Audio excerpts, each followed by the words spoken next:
Hello, welcome to Todd Miller TV.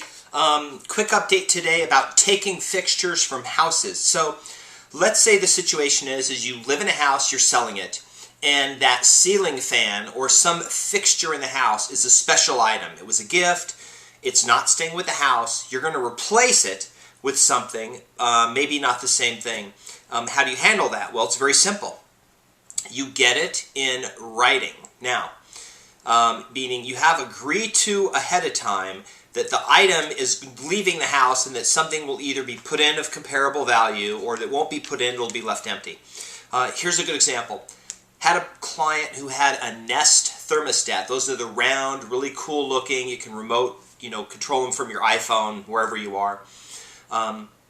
They're expensive, they're $250. A normal thermostat you can get for under 50 bucks. So it was made very clear to the buyer, this is one of my listings, the Nest thermostat, we wrote it in the contract, Nest thermostat does not stay with property.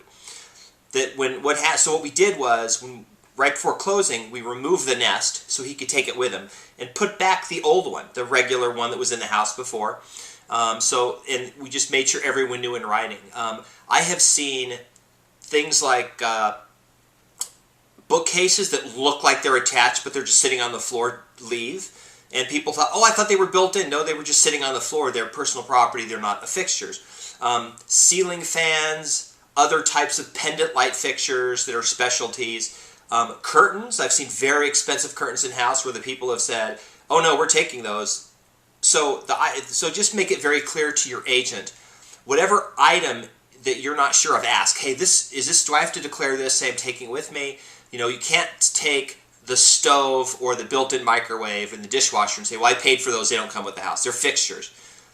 Washer, the clothes washer, the clothes dryer, and the refrigerator, unless it's built in, tend to be personal property if they're just sitting on the ground plugged into the wall. So be very clear about what stays, get it all in writing. That way you don't have a surprise at close of escrow or you show up at the house to move in and things are different than the way you saw them. The last thing is, let's say right before you close something breaks, like you're moving things around the house and you break a chandelier and you say, oh, well, there's supposed to be a chandelier here, so you put a new one up.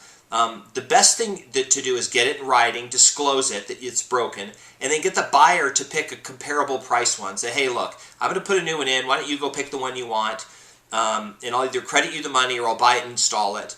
But make that very clear. But what you don't want to have happen is somebody show up in a house and go, why is this super cheap light fixture here? Well, the other one broke, so I just bought a new one and put it there. Yeah, but that's a $20 one, and the one you had up there was a $200 one. Okay, so anything that changes, make sure you have that in writing. It's very clear to everybody the changes in the house. It just makes things so much easier, because what typically happens is the money spent fighting these things in court, plus the emotional energy spent in dealing with a couple $100 worth of change in value of the house is not worth it for anybody. It's not worth it for you.